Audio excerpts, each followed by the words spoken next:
नमस्कार मित्रों, आप सभी का हमारे इस क्लास में स्वागत है। और आज हम आपको अपने इस क्लास में छंद पर अपना यह क्लास लेकर के उपस्थित हुए हैं। तो आज हम आपको इस क्लास में छंद पढ़ाएंगे।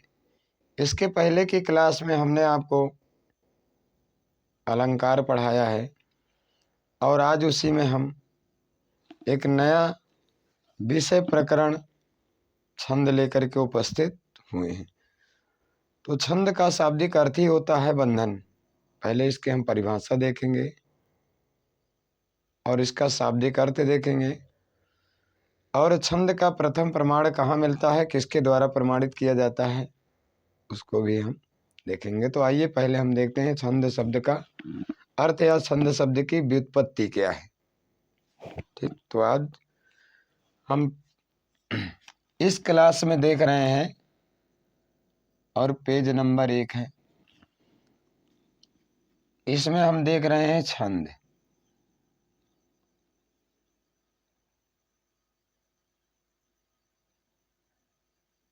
छंद, ठीक, हम क्या देख रहे हैं, छंद आज पढ़ने चल रहे हैं।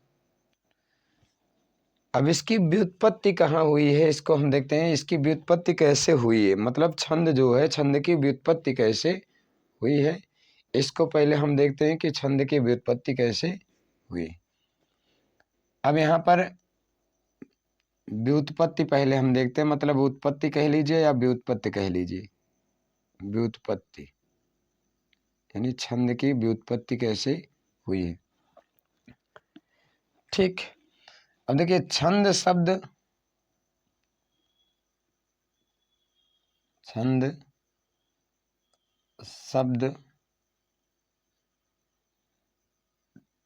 चद या छद धातु से, छद धातु में आसुन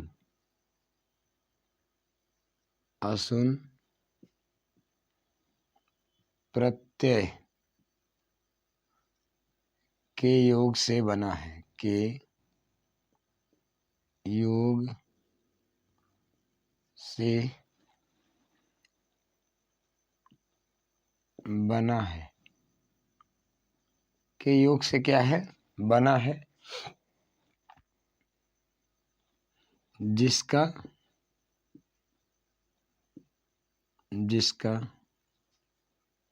शाब्दिक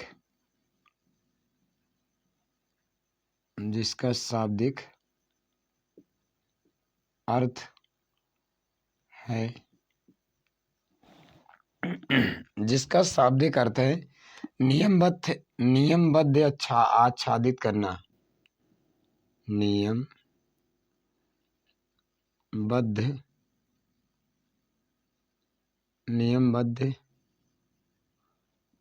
आच्छादित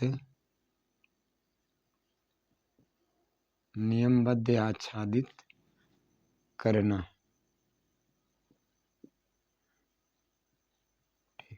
नियमबद्ध आच्छादित करना, ये इसका क्या है, शाब्दिक अर्थ है, नियमबद्ध आच्छादित करना।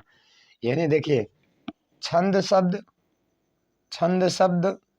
छद धातु या छद धातु में आसुन प्रत्यय के योग से बना है। ठीक है, यानी छंद धातु या चद धातु में आसुन प्रत्यय का योग हुआ है, तो यानी क्या छंद शब्द बना, जिसका शाब्दिक अर्थ ही होता है यानी नियमबद्ध आच्छादित करना। ठीक, अब ये तो हो गया क्या, छंद शब्द की व्युत्पत्ति कैसे हुई। अब छंद शब्द यानी क्या, छंद की क्या है, परिभाषा देखेंगे। छंद की परिभाषा, छंद की हम क्या देखेंगे, परिभाषा। ठीक, यानी छंद की परिभाषा यानी जिस काव्य पंक्ति में इसकी परिभाषा क्या हो सकती है, तो परिभाषा देख लेते हैं। जिस काव्य पंक्ति में जिस काव्य पंक्ति में गति यति लय तुक चरण गण वर्णों या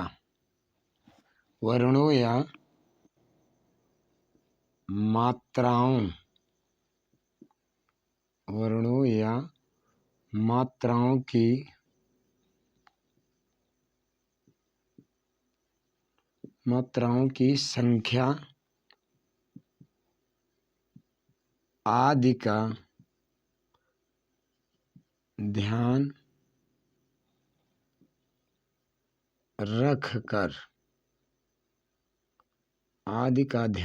रखकर शब्द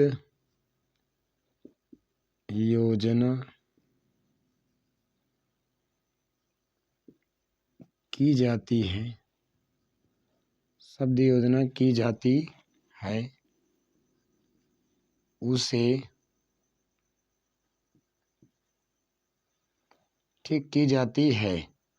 उस काव्य पंक्ति को छंद कहते हैं।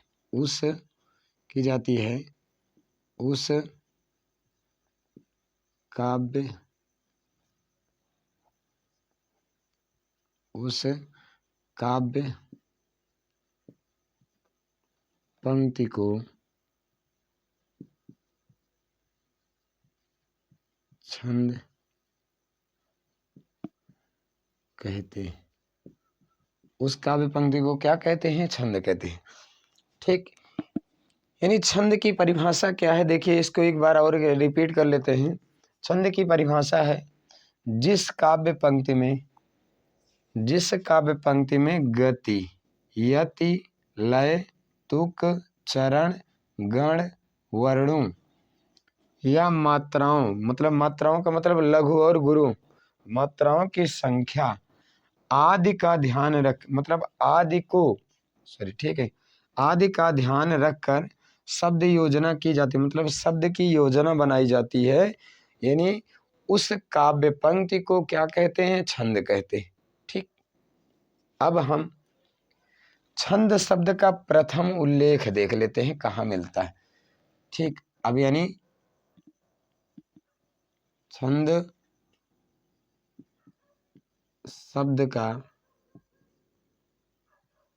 प्रथम उल्लेख, यानी छंद शब्द का प्रथम उल्लेख या छंद का प्रथम उल्लेख कहाँ मिलता है। ठीक, अब देखिए छंद शब्द का प्रथम उल्लेख, ठीक, यानी क्या हो जाएगा? छंद शब्द का प्रथम उल्लेख, छंद शब्द का प्रथम उल्लेख सबसे पहले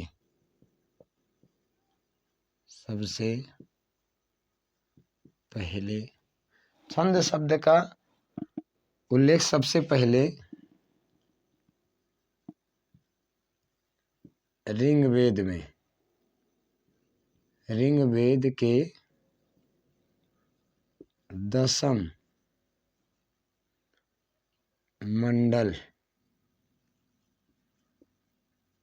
मंडल के, ठीक है, 10म मंडल के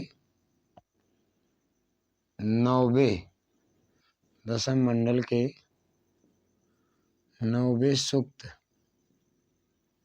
यानी जिसको पुरुष सूक्त कहते हैं। ठीक है, 9वें सूक्त यानी जिसको क्या कहते हैं? पुरुष सूक्त। 9वें मंडल यानी जिसको पुरुष सूक्त के 9वें, देखिए 10म मंडल के 9वें सूक्त के 9वें मंत्र के 9वें मंत्र में 9वें मंडल के मंत्र में मिलता है। ठीक, 9वें मंडल में मिलता है। यानी छंद देखिए यहाँ पर क्या है, ठीक, ये तो हो गई परिभाषा।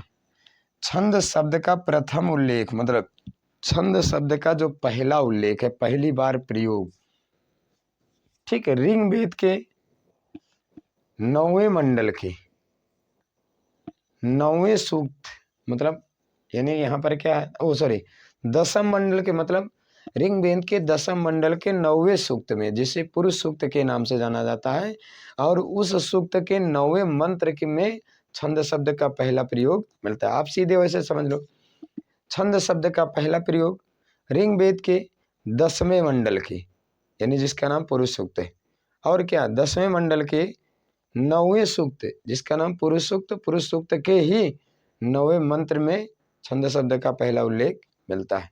ठीक, ये हो गया। अब यहाँ पर क्या है, वेद में छंद शब्द को, और क्या, छंद को वेद का पाद कहा जाता है। ठीक, यानी एक विशेष बात और, यानी जो छंद है, छंद को वेद का पाद, पाद माने पैर, ठीक, पैर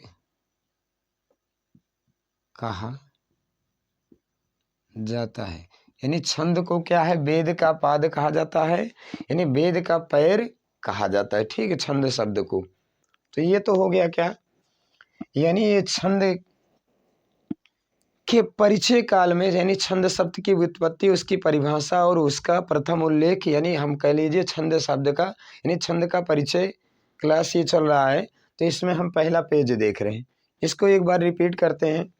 आज हम पढ़ रहे हैं इस क्लास में क्या, छंद, और इसकी पहले हम क्या, छंद शब्द का ही अर्थ क्या होता है, बंधन कह लीजिए, आप कहे।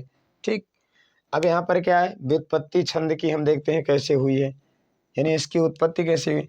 छंद शब्द यानी चद धातु या छद धातु में असुन प्रत्यय के योग से बना है, जिसका शाब्दिक अर्थ होता है नियमबद्ध आच्छादित करना, मतलब नियम से बांध करके उसे आच्छादित कर देना, ही क्या है, छंद है।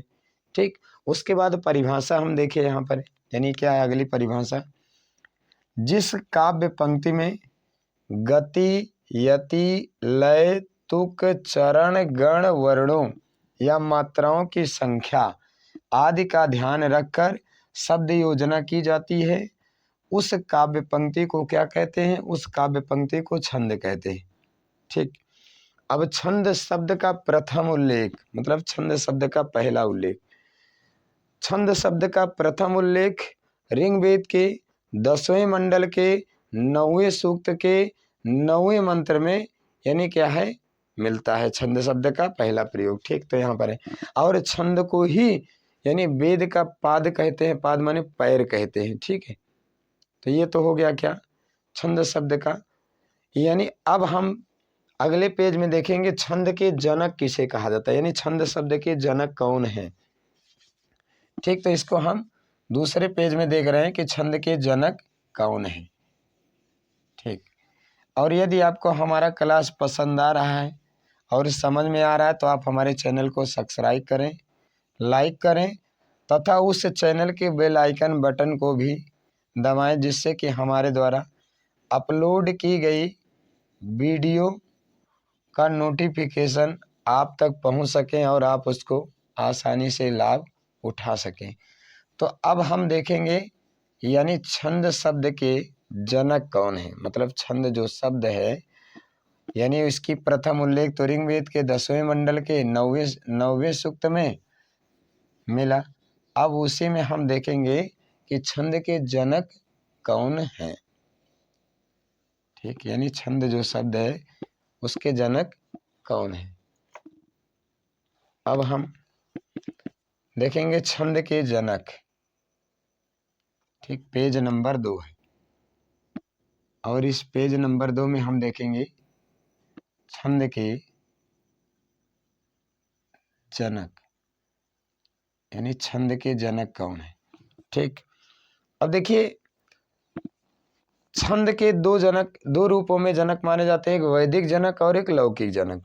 ठीक, तो पहले हम वैदिक जनक देख लेते हैं। ठीक, छंद के जनक ब्रह्मा मानव, यानी छंद के दो रूप माने जाते हैं। तो पहला जो हो जाता है इसमें क्या है, वैदिक छंद, वैदिक,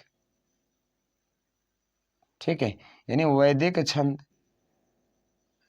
इस छंद के जो जनक हैं, वैदिक छंद के जो जनक हैं, वैदिक यानी क्या है, वैदिक छंद है तो वैदिक छंद के जनक सीधे ब्रह्मा जी माने जाते हैं। ठीक है, वैदिक छंद के जनक जो है ब्रह्मा जी माने जाते हैं। वैदिक छंद के जनक ब्रह्मा माने जाते हैं, माने जाते हैं। ठीक, उसके बाद दूसरा जो है यानी वह लौकिक छंद है। दूसरा क्या है, लौकिक छंद। लौकिक छंद मतलब छंद के दो रूप हैं, वैदिक छंद और लौकिक छंद।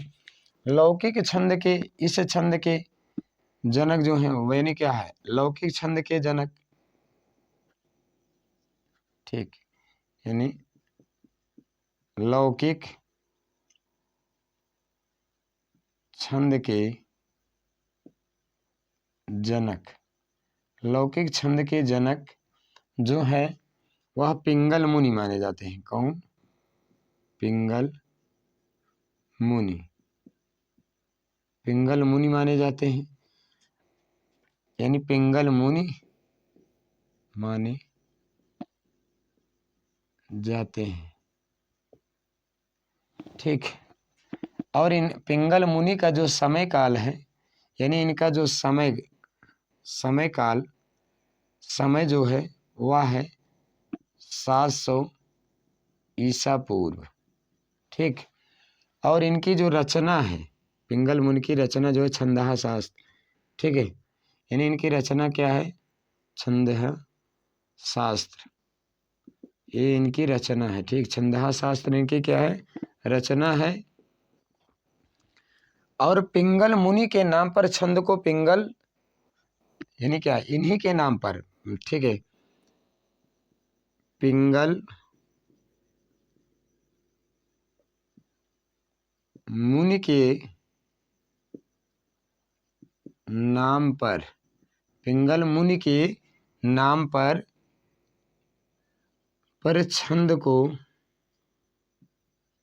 को पिंगल तथा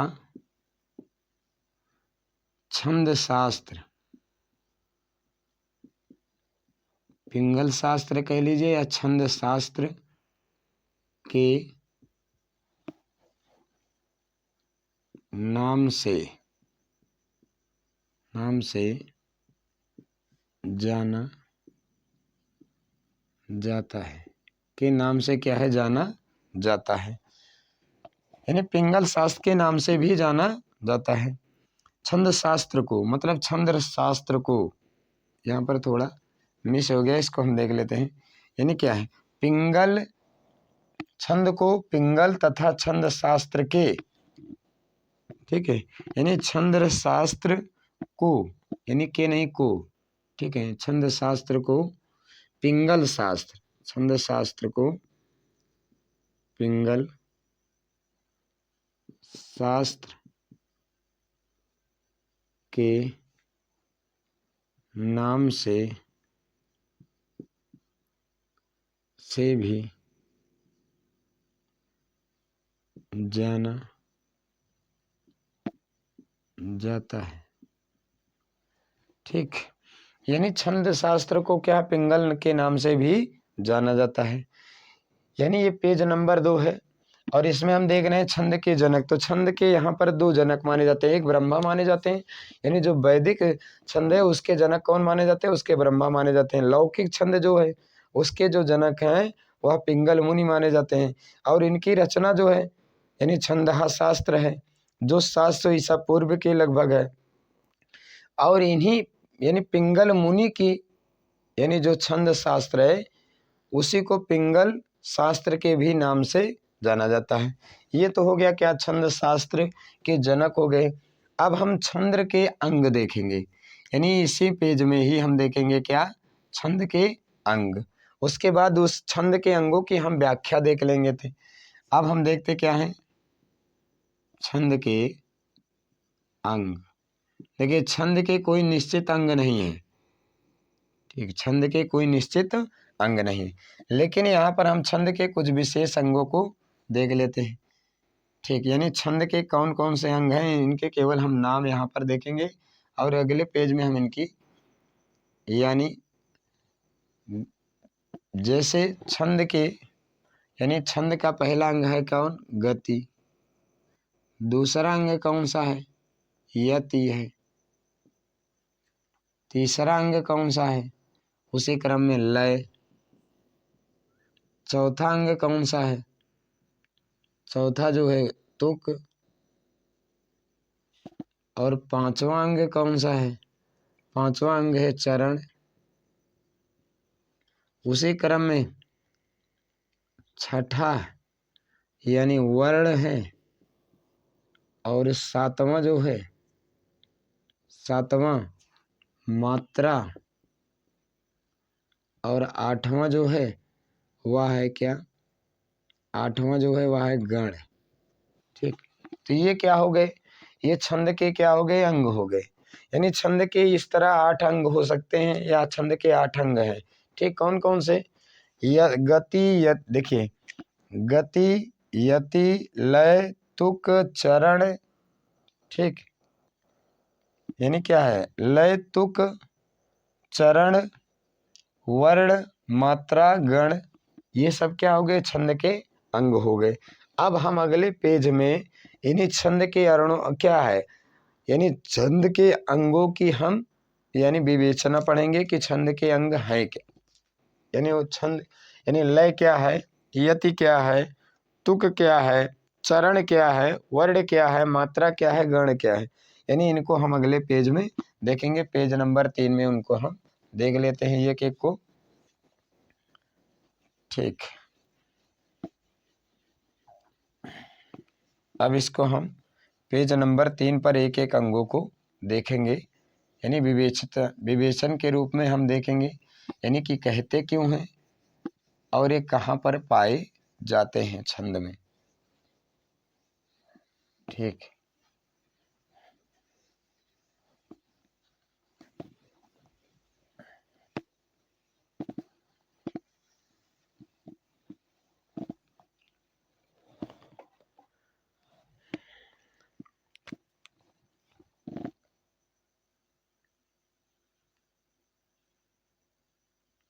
छंद के अंग, ठीक।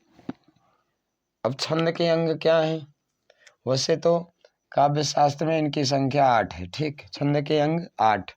अब देखिए पहला पहला अभी हमने क्या देखा था, पहला हमने देखा था गति। छंद के अंग में पहला क्या देखा था, गति देखा था। अब एक गति क्या है, किसी काव्य पंक्ति को बिना विराम के जहां तक पढ़ा जाता है वह जो दूरी होती है वही क्या है, गति है।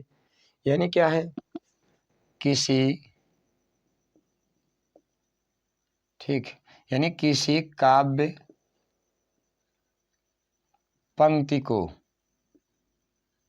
किसी काव्य पंक्ति को बिना विराम के, बिना विराम के जहां तक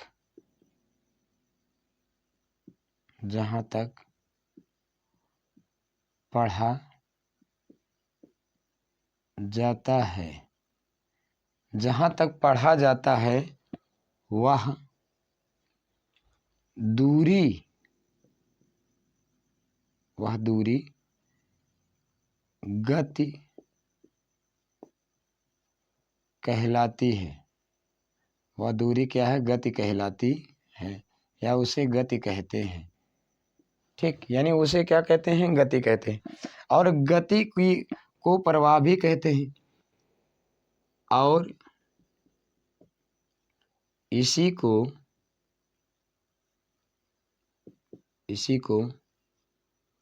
प्रवाह भी कहते हैं। और इसी को क्या कहते हैं? इसी को प्रवाह भी कहते हैं। इसी को क्या कहते हैं? इसी को प्रवाह भी कहते हैं।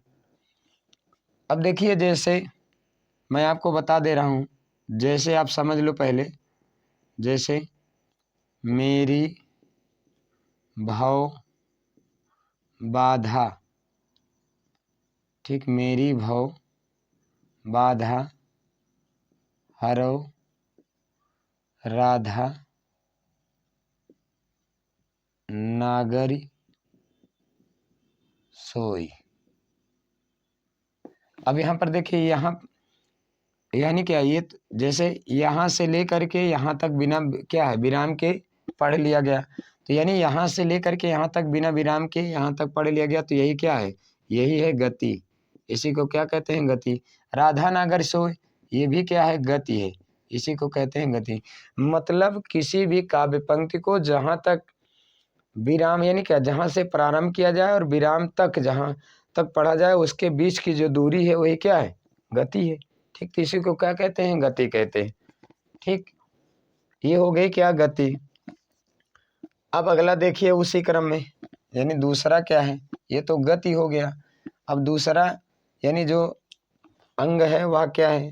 दूसरा अंग है यति, विराम जिसको कहते हैं। अभी दूसरा क्या है? यति है। दूसरा यति, या आप इसे कह लीजिए विराम। यति को ही क्या कहते हैं? विराम कहते हैं। अब इसको देखिए, किसी काव्य पंक्ति को पढ़ते समय विराम हेतु जिस चिह्न का प्रयोग किया जाता है उस चिह्न को यति कहते हैं। यानी इसका क्या हो जाएगा? ये हो जाएगा किसी काव्य पंक्ति को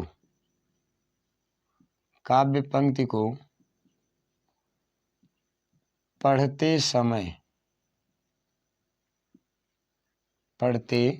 किसी क्या है? किसी पढ़ते समय विराम हेतु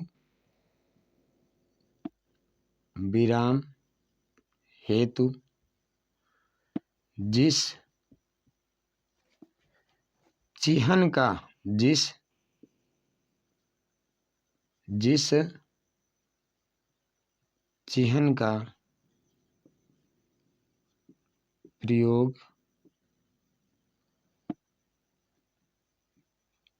किया जाए उसे यति कहते हैं। उसे यति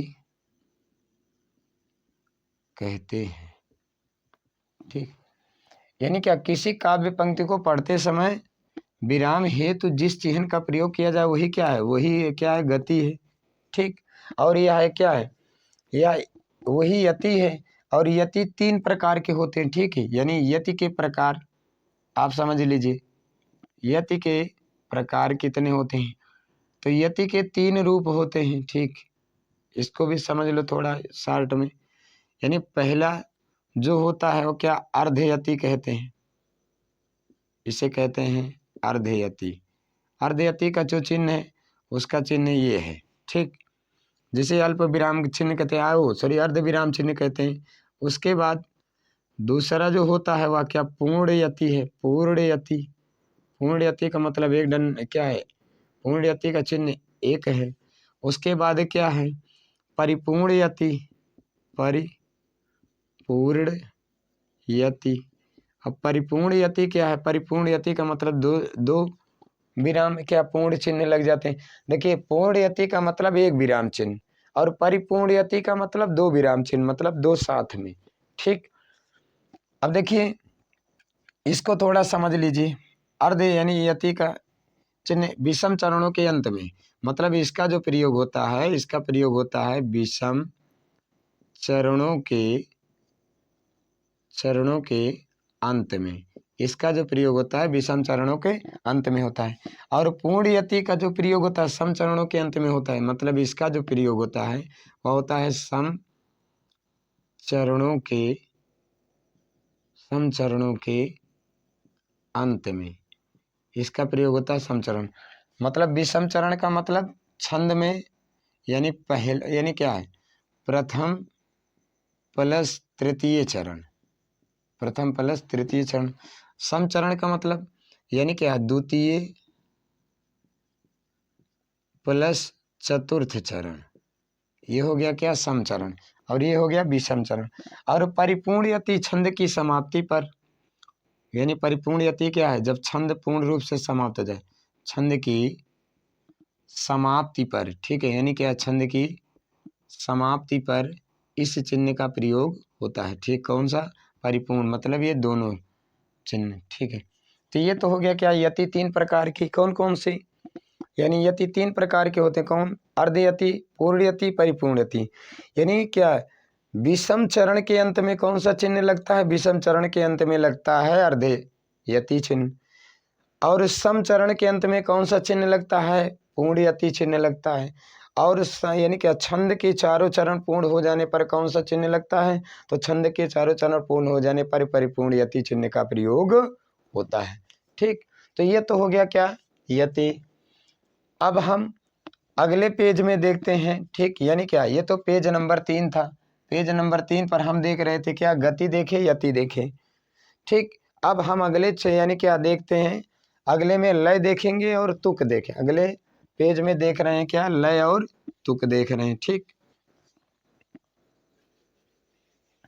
थोड़ा हम स्पीड में पढ़ेंगे, इस पर ज़्यादा समय न देते हुए, क्योंकि इनकी हमको जानकारी रखना है।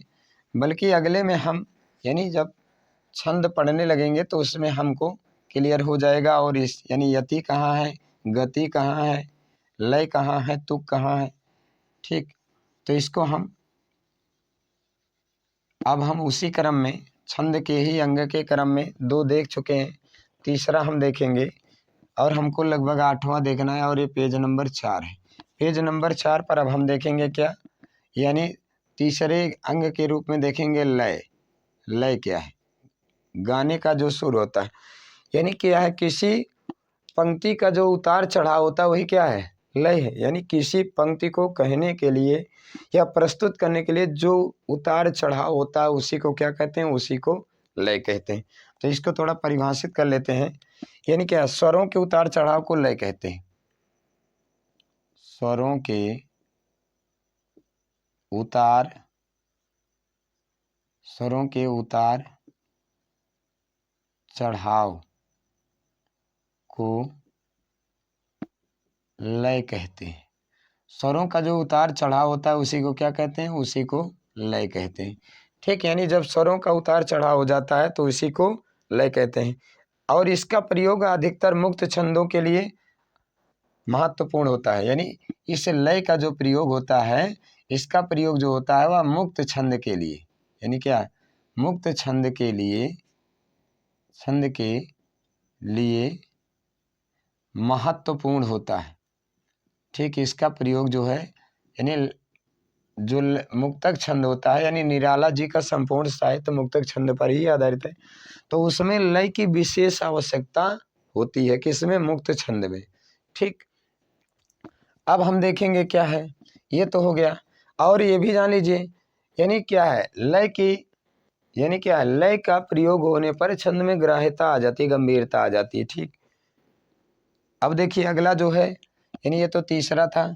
चौथा हम देखेंगे तुक, यानी उसी क्रम में तुक क्या है।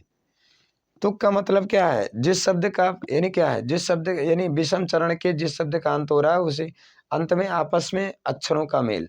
ठीक, तो देखिए क्या है, चरणों के अंत में एक समान ध्वनि, चरणों के अंत में एक समान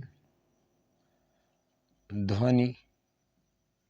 ठीक, यानी क्या, चरणों के अंत में एक समान ध्वनि तथा वर्ण का आना तुक है, तथा वर्ण का आना, वर्ण का आना तुक है। ठीक, यानी वर्ण का आना क्या है, तुक है। तुक से छंद में लय का समावेश होता है। ठीक है, तुक है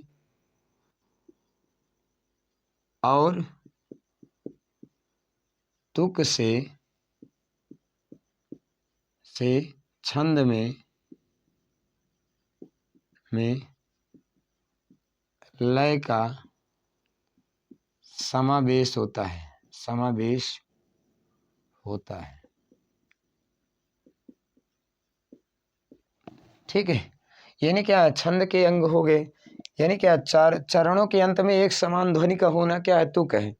और क्या छंद के यानी छंद में तुक के से लय का समावेश होता है, यानी छंद में जब क्या है अंत में ध्वनियां समान होती हैं तो उसमें लय का भी समावेश हो जाता है, मतलब उसको फिर गीत रूप में प्रस्तुत भी आसानी से किया जा सकता है।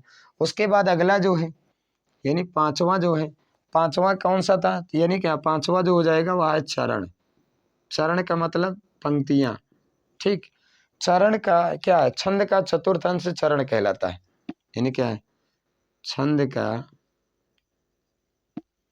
का चतुर्थ अंश चरण कहलाता है, कहलाता है। ठीक, यानी छंद का जो चतुर्थ अंश होता है वो क्या है, चरण कहलाता है। और चरण कितने होते हैं, समचरण, अर्ध, देखिए समचरण, अर्ध समचरण, विषम चरण। अब देखिए चरण क्या होते हैं, चरण किसी में 6 चरण होते हैं, किसी में 4 चरण होते हैं। 4 चरणों वाला जो छंद होता है वो अधिकतर समचरण होता है। ठीक, अब इसको भी समझ लीजिए, चरण क्या होते हैं, चरण के 3 भेद होते हैं, मतलब चरण जो होता है इसको ऐसे समझ लीजिए, चरण चरण जो होते हैं इसके 3 भेद होते हैं। पहला जो है यह हो जाएगा समचरण, समचरण। दूसरा जो है अर्ध समचरण, अर्ध समचरण। ठीक है, यानी अर्ध समचरण। और तीसरा जो हो जाता है वह है विषम चरण, विषम चरण। ठीक, यानी चरण कैसे थे, देखिए चारों चरणों में समान मात्रा हो, मतलब क्या है समचरण क्या है, चारों चरणों में समान मात्रा हो, समान मात्रा हो तो उसे क्या कहते हैं, समचरण कहते हैं। जैसे चौपाई, चौपाई के चारों चरण में कितनी मात्राएं, 16 मात्राएं होती हैं, इसके अंतर्गत क्या चौपाई। अर्ध समचरण, अर्ध समचरण का मतलब क्या है, यानी ऐसा चरण जिसके प्रथम और तृतीय चरण में क्या है समान मात्रा हो, यानी प्रथम और तृतीय चरण, पहले और तृतीय चरण में क्या है जो है, पहले और तीसरे चरण में जो है समान मात्रा।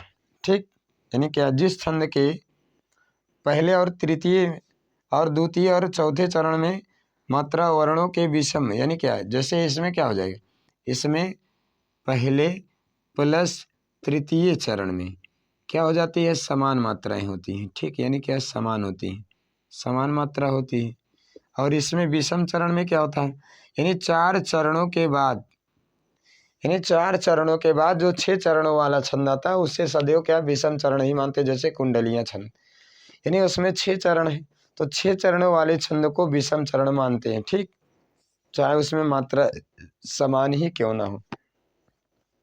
तो ये तो हो गया क्या, ये तो हो गए चरण, यानी चरण, समचरण, अर्ध समचरण। और उसके बाद अगला हम देख लेते हैं उसी में, यानी छंद का चतुर्थ अंश चरण कहलाता है, यानी छंद का जो और छठा देखिए उसी क्रम में क्या है, वर्ण है। ठीक, स्वर युक्त लिखित ध्वनि चिन्ह वर्ण है। ठीक, अगला जो है वह है उसी में वर्ण, यानी क्या है स्वर, यानी वर्ण क्या है। ठीक है, स्वर युक्त, स्वर युक्त लिखित, लिखित ध्वनि चिन्ह। ठीक है, चिन्ह क्या है, ध्वनि युक्त चिन्ह क्या है, चिन्ह वर्ण है, वर्ण है। ठीक, वर्ण माने अक्षर ही होता है। उसके बाद 7वां देख लेते हैं, उसी क्रम में 7वां क्या है, गण है। ठीक, यानी सात नहीं, पहले हम चलिए गण को ही देख लेते हैं और इसको थोड़ा हम विस्तार में देखेंगे। गण गण है क्या? गण का मतलब होता है समूह, यानी तीन अक्षरों के वर्णों के जो समूह होते हैं उसी को क्या कहते हैं? गण कहते हैं। ठीक, तीन वर्णों के समूह को गण कहते हैं। तीन वर्णों के समूह को, तीन वर्णों के समूह को गण कहते हैं। तीन वर्णों का जो समूह होता है इसे क्या कहते हैं? इसे गण कहते हैं। ठीक, और गण गण के 8 भेद होते हैं। ठीक, तीन वर्णों का जो समूह होता है, जैसे क्या है? जैसे हो जाएगा जगण, और जगण के लिए जो सूत्र होगा जभान हो जाएगा। ठीक, अभी बताएंगे इसको। उसे यानी क्या है? और गणों की जो संख्या होती है, यानी गण जो होते हैं इनकी संख्या कितनी है? 8 होती है। ठीक, इनकी संख्या 8। गणों की संख्या कितनी है? गण जो होते हैं यानी गणों की संख्या कितनी है? 8 है।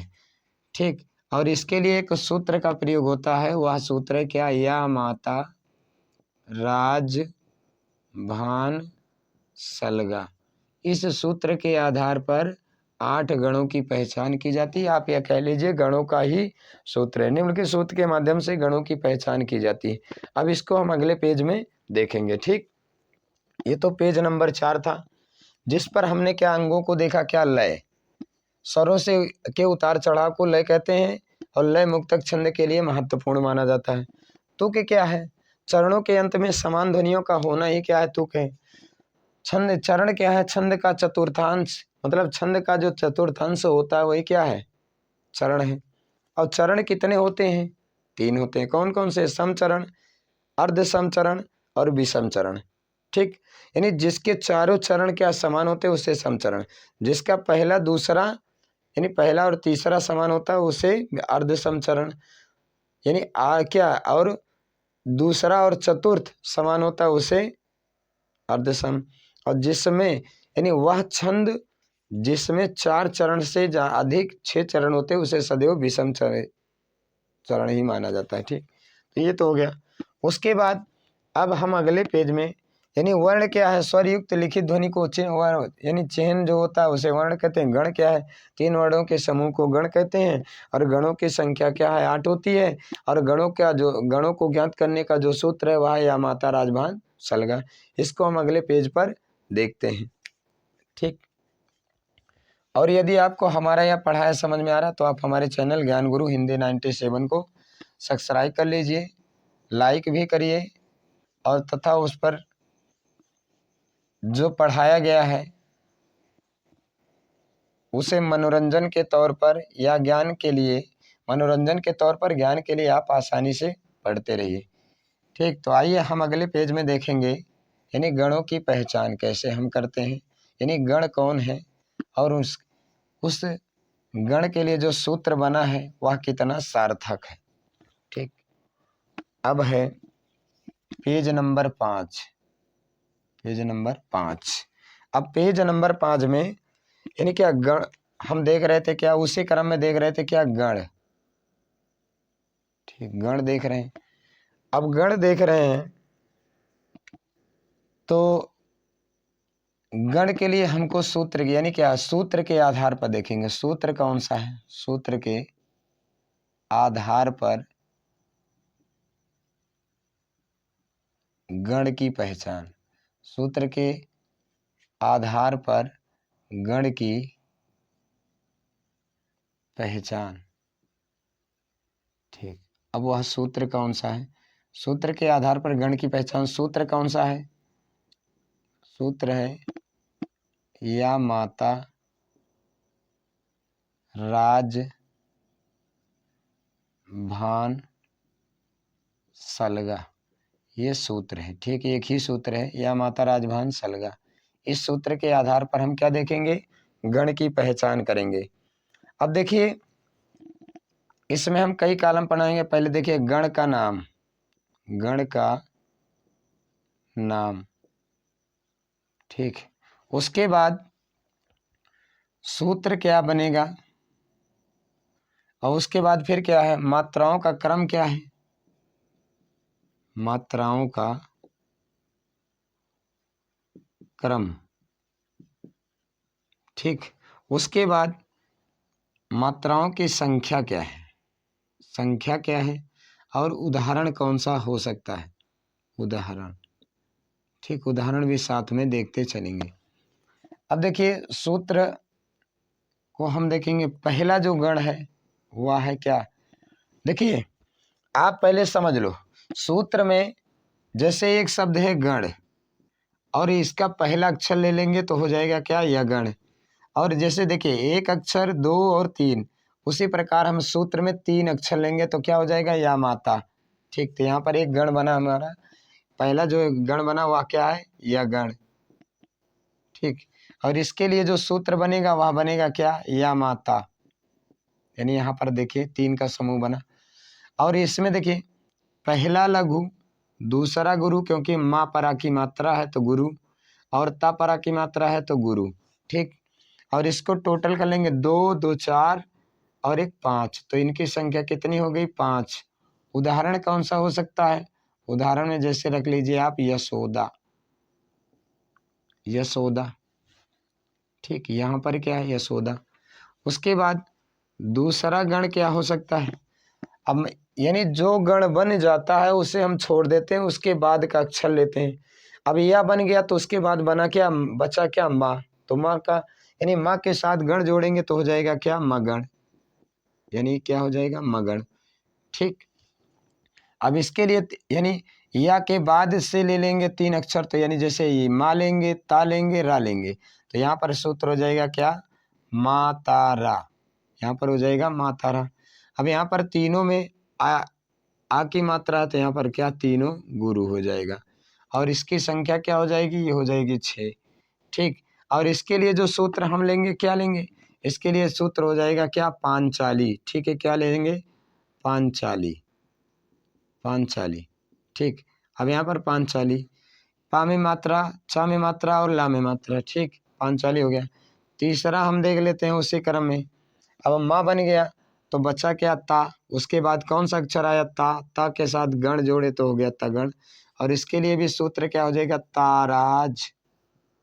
क्या हो जाएगा, ताराज। अब यहाँ पर दूसरा गुरु, यानी पहला गुरु, दूसरा गुरु और तीसरा लघु। अब यहाँ पर दो दो चार और एक पाँच, यहाँ पर संख्या हो गई 5, और इसके लिए हम सूत्र ले लेंगे क्या, राजेश। जैसे ले लेंगे क्या, राजेश। ठीक, उसके बाद तगण बन गया। अब बच्चा क्या, रा। रा में गण जोड़े तो यहाँ पर क्या, चौथा हो जाएगा, रा है, रा में गण जोड़े तो हो गया रगण, और इसके लिए जो सूत्र बनेगा अब यहाँ से लेंगे राजभा, तो यहाँ से जब लेंगे तो हो जाएगा क्या, राजभा। ठीक, अब यहाँ से तीन का समूह लिए, देखिए रा लिए और जा लिए और भा लिए तो राजभा हो गया। अब यहाँ पर गुरु, यहाँ लघु, यहाँ गुरु। ठीक, और इसकी संख्या क्या हो जाएगी, ये भी हो जाएगी 5, दो इधर दो इधर, 4 एक भी 5। तो इसके लिए भी क्या ले लेंगे, इसके लिए ले लेंगे हम, यानी जैसे वासना, वासना एक शब्द ले लेंगे। ठीक, उसके बाद पांचवा जो है, पांचवा अब क्या, जा बन, यानी रा बन गया तो बचा जा, तो यहाँ पर जा लिए और गण जोड़े तो हो गया क्या, जगण। इसका जो सूत्र हो जाएगा, अब यहाँ जा से तीन का समूह बनाएंगे तो हो जाएगा क्या, जभान। क्या हो जाएगा, जभान। अब यहाँ पर जभान हो गया। अब जभान, इसमें देखिए क्या, पहला लघु, दूसरा गुरु, तीसरा लघु। ठीक, अब यहाँ पर क्या हो जाएगा, दो ए और दो ए, कितनी संख्या हो गई, 4। ठीक, अब इसकी 4 हो गया। अब इसका जो हम सूत्र लेंगे क्या हो जाएगा, वो हो जाएगा सुरेश। क्या हो जाएगा, सुरेश, उदाहरण के रूप में। ठीक, अब उसी क्रम में अगला जो है, अब जब जा बन गया तो ये क्या है, भानस, यानी क्या, भगण, भा बचा तो यहाँ पर हो जाएगा क्या, भगण। ठीक, ये हो गया क्या, भगण। अब इसके लिए सूत्र क्या हो जाएगा, भा से 3 ले लेंगे तो हो जाएगा भानस। क्या हो जाएगा, भानस। अब यहाँ पर क्या हो जाएगा, गुरु पहला, लघु लघु, और यहाँ पर संख्या कितनी, 4। ठीक, और इसका जो सूत्र हो जाएगा, इसका हो जाएगा भारत। इसका हो जाएगा क्या, भारत। ठीक, उसी क्रम में हम फिर ले लेते हैं सातवां। ठीक, सातवां कौन सा है? अब ना बचा तो ना का मतलब नस्ल हो जाए, नगण हो जाएगा और इसका सूत्र बनेगा नस्ल, ये हो जाएगा नगण। और इसका जो सूत्र बना वह क्या है? नस्ल बन गया, नस्ल। ठीक, और इसके लिए लघु लघु लघु, इसमें कुल कितनी मात्राएं? 3 मात्राएं, संख्या इनकी 3, ठीक है, मात्राओं की। और उसके बाद इसके लिए चाहे नगर कह लीजिए और चाहे आप भारत कर लीजिए, भारत या भारत, ठीक, भारत हो जाएगा। उसके बाद आठवां जो गण है, आठवें के बाद देखिए सूत्र समाप्त हो जाता है। आठवां बचा क्या? सा ला गा, यानी तो ये हो जाएगा क्या? सगण, ये हो गया सगण। ठीक, और ये सगण हो गया। इसके लिए जो बना वो क्या है? सलगा। उसके बाद सूत्र ही समाप्त हो गया, सलगा सलगा। अब यहाँ पर क्या हो जाएगा? लघु लघु गुरु। और यहाँ पर क्या हो जाएगा? यहाँ पर 4 मात्राएं।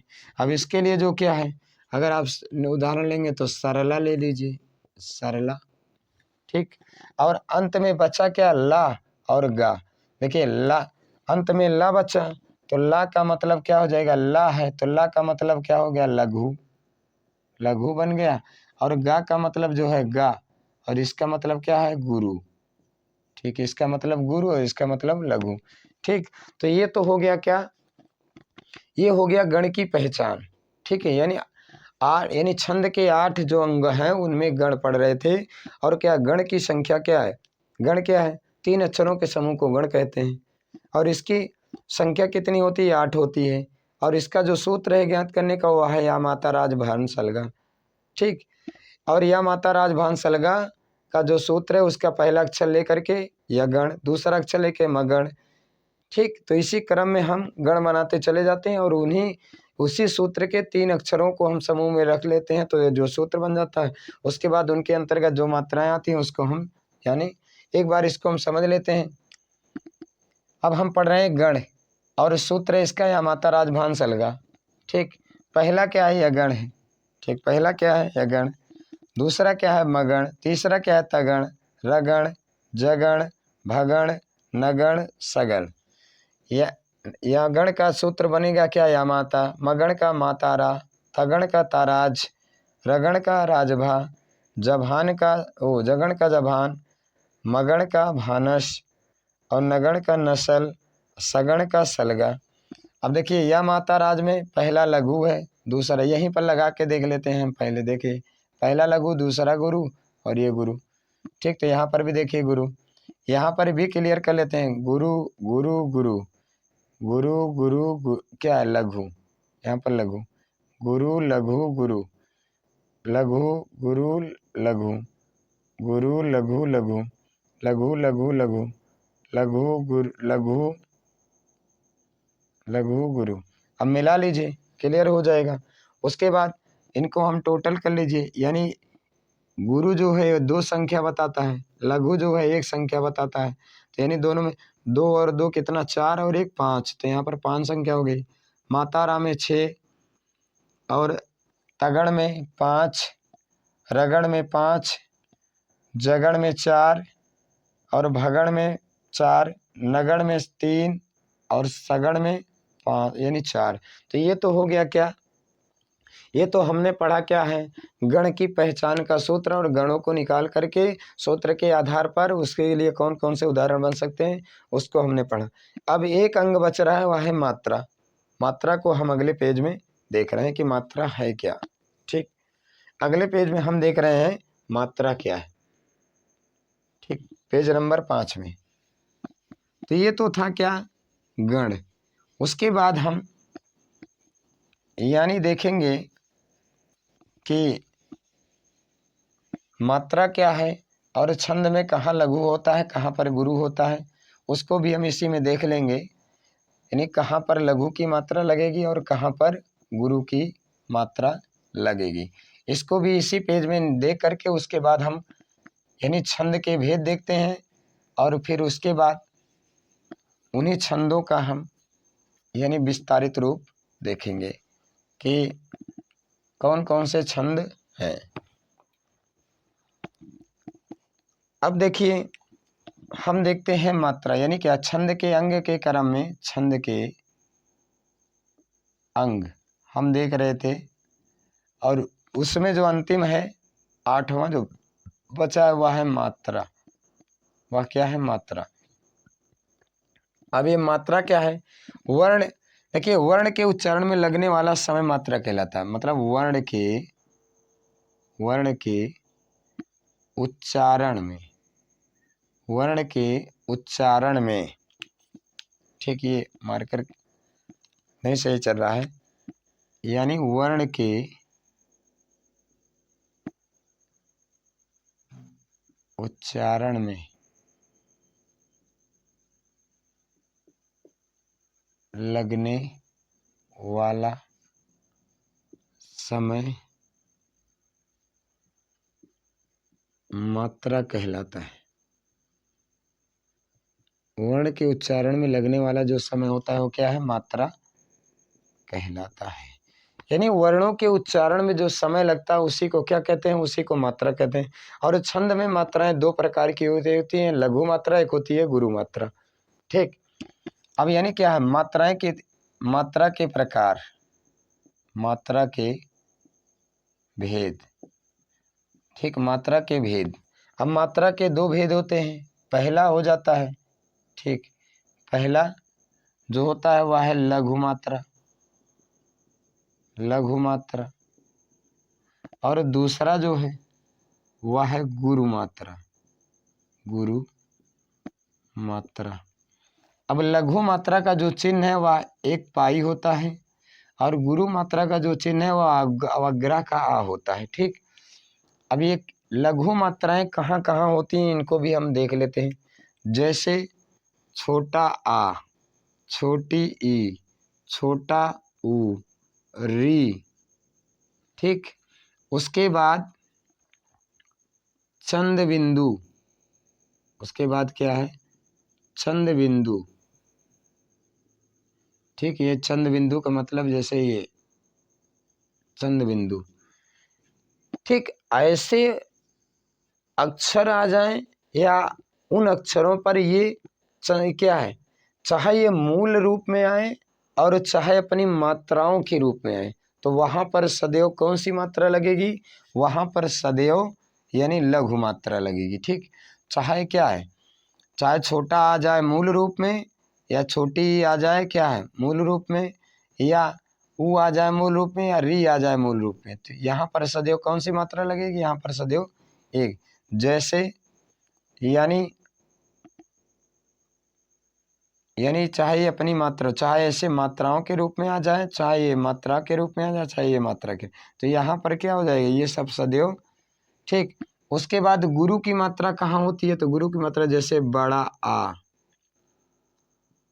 बड़ी ई, बड़ा ऊ, री, बड़ी री, और ए, आए, ओ, आओ। ठीक। और अंक और आहा, मतलब विसर्ग कह लीजिए इसको। ठीक, विसर्ग। उसके बाद संयुक्त व्यंजन, संयुक्त व्यंजन। ठीक। यानी चाहे ये अपने मूल रूप में आ जाए, चाहे ये मात्रा के रूप में आ जाए। ठीक। तो वहां पर क्या होगा? वहां पर सदैव, जैसे संयुक्त व्यंजन के मतलब जैसे, यानी जैसे छा है, त्रा है और ज्या है, अगर ये सब आएंगे संयुक्त व्यंजन से क्या है? ये सदैव अपने से पूर्व। और जैसे देखिए, जैसे संयुक्त व्यंजन में जैसे छा है, त्रा है और ज्ञा है, अगर ये आएंगे तो ये अपने से पहले वाले को क्या कर देंगे? अपने से पहले वाले को सदैव। जैसे एक शब्द है कक्षा। ठीक। अभी ये भी गुरु होगा, ये भी गुरु होगा। ठीक। क्यों? क्योंकि ये, अब इसको अगर देखिए तो ये क्या है? का, उसके बाद फिर क्या है? छा, यानी का धन शा। ठीक, ये आधा है, और ये का और शा, छा हो गया कक्षा। ठीक। तो यहाँ पर क्या हो जाएगा? ये गुरु हो जाएगा, पहले वाले को कर देगा। ठीक। उसके बाद जैसे इसमें क्या है, यज्ञ है, यज्ञ, तो यानी ये क्या गुरु होते हुए भी ये गुरु करेगा, ये लघु हो जाएगा। ठीक, तो यहाँ पर इसको भी हमको ध्यान में रखना है। उसके बाद अगर किसी व्यंजन के पहले अर्ध व्यंजन होगा तो बाद वाले को क्या करेगा, गुरु कर देगा।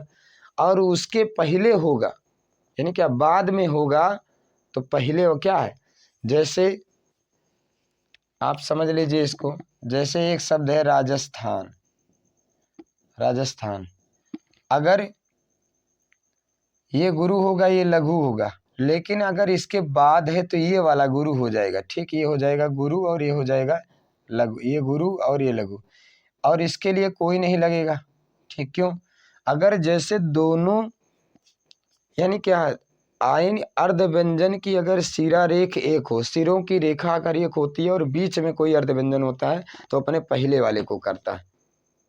ठीक, अब इसको अलग करके देखिए, जैसे इसको क्या, जैसे राज धन स्थान। अब यहाँ पर देखिए, अभी तक तो क्या दोनों की, अगर ये दोनों की सिरा रेख एक होती, ये दोनों की सिरा रेख एक होती तो ये गुरु होता, लेकिन अब सिरा रेख एक नहीं अलग है तो ये वाला गुरु हो जाएगा। ठीक, ये हो जाएगा गुरु और ये हो जाएगा लघु। अब ये हो जाएगा गुरु और ये हो जाएगा लघु।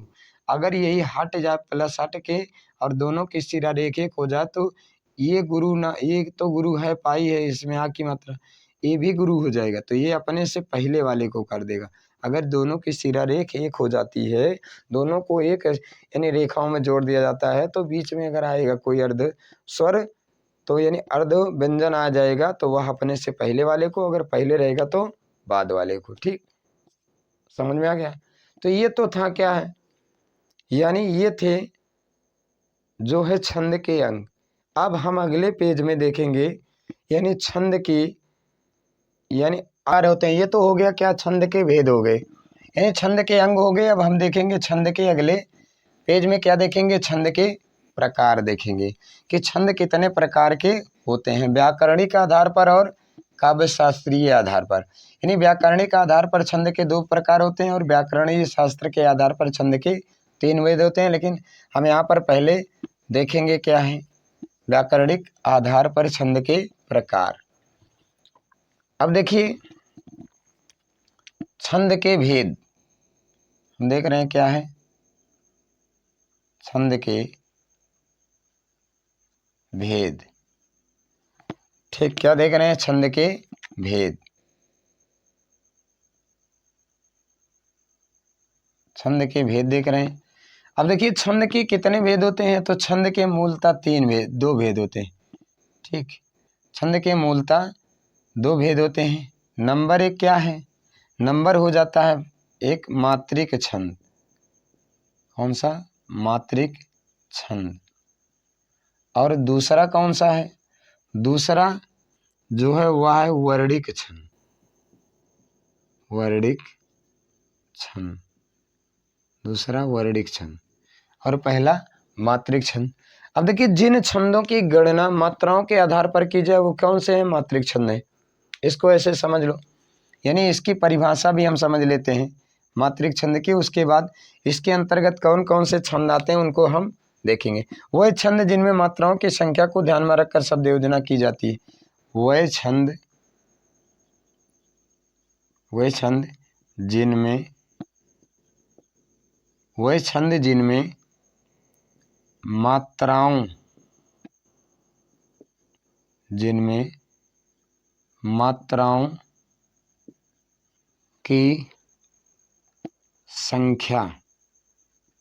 संख्या को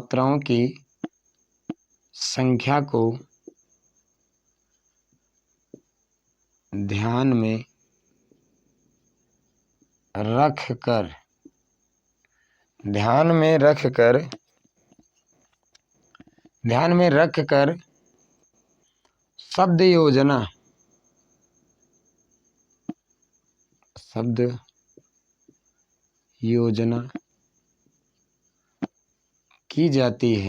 शब्द योजना की जाती है, उसे शब्द योजना की जाती है, उसे मात्रिक छंद कहते हैं। उसे मात्रिक छंद कहते हैं। ठीक, उसे क्या कहते हैं? उसे मात्रिक छंद कहते हैं। और ये क्या है? ठीक, अब इसके अंतर्गत कौन कौन से छंद आते हैं ये भी जान लीजिए। अंतर्गत आने वाले छंद कौन से हैं? जैसे इसके अंतर्गत आता है दोहा, दूसरा छंद आता है सोरठा, तीसरा आ जाएगा रोला, चौथा छंद इसी के अंतर्गत क्या आ जाएगा? चौपाई, पांचवा छंद कुंडलियां,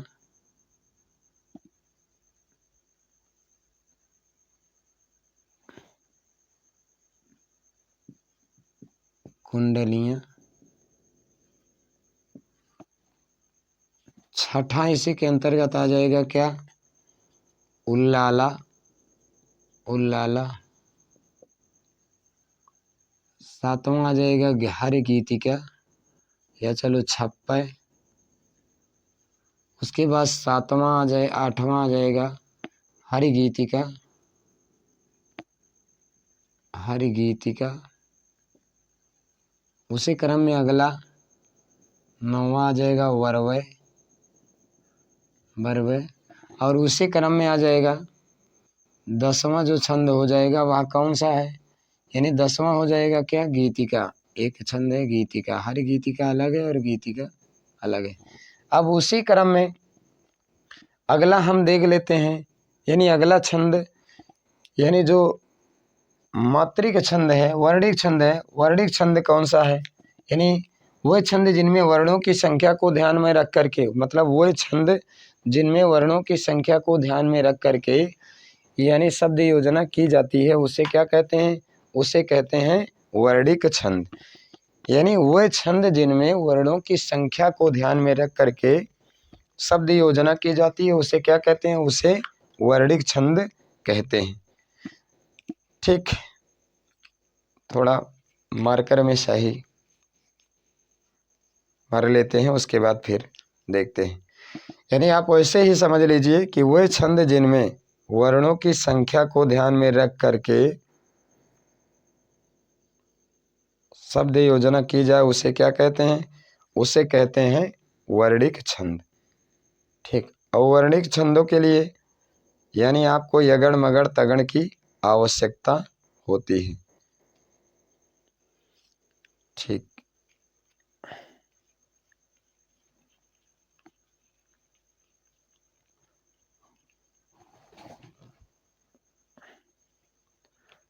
उसी क्रम में अब हम यानी इसको क्लियर करने के बाद फिर देखेंगे क्या? इसके बाद हम देखेंगे जो है कि कौन कौन से छंद हैं, इसके अंतर्गत आने वाले छंदों को हम विस्तारित रूप से देखेंगे।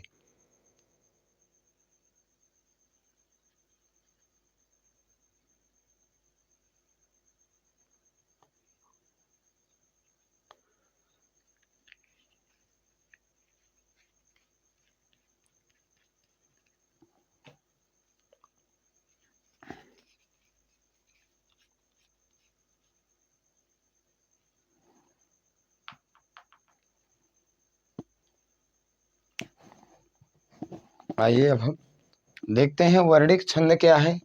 वह छंद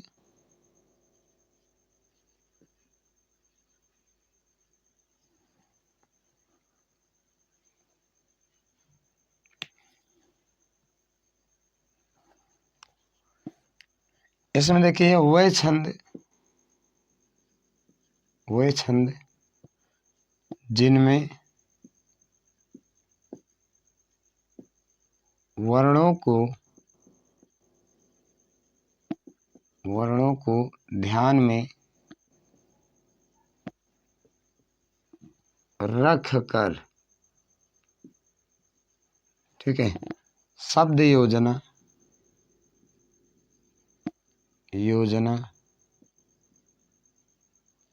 की जाती है, शब्द योजना की जाती है, उसे वर्णिक छंद कहते हैं। वर्णिक छंद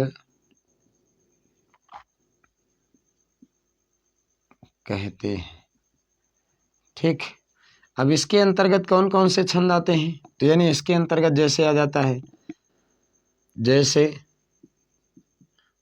के अंतर्गत कौन कौन से आएंगे? जैसे आएगा इंद्र वज्रा, दूसरा आएगा उपेंद्र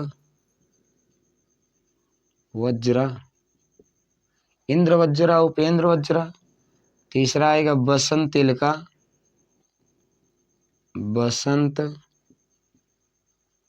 तिलका। चौथा आ जाएगा सवैया, यानी फिर आ जाएगा। पांचवा आ जाएगा सुंदरी, सुमुखी सुंदरी,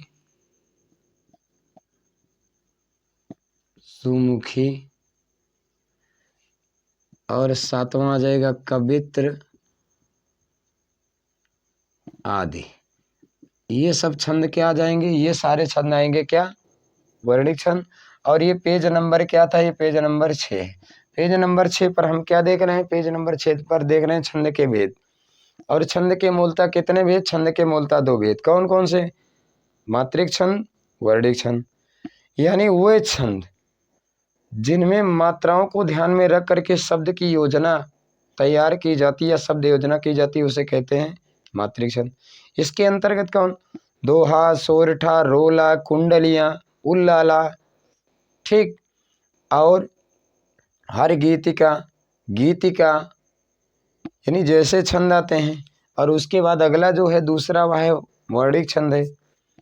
अब वर्णिक छंद में वे छंद जिनमें वर्णों को ध्यान में रख करके शब्द योजना की जाती है, शब्द की योजना तैयार की जाती है, उसे वर्णिक छंद कहते हैं। इसके अंतर्गत कौन कौन से छंद आते हैं?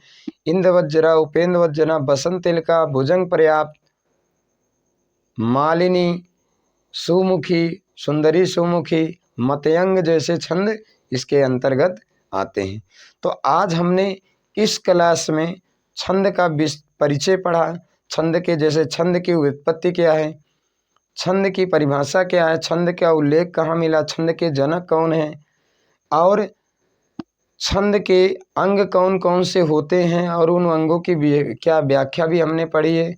तो अगले क्लास में यानी मात्रिक और वर्णिक छंदों के अंतर्गत आने वाले छंदों को हम एक एक क्रम से परिभाषा, उदाहरण और स्पष्टीकरण सहित देखेंगे। ठीक, धन्यवाद।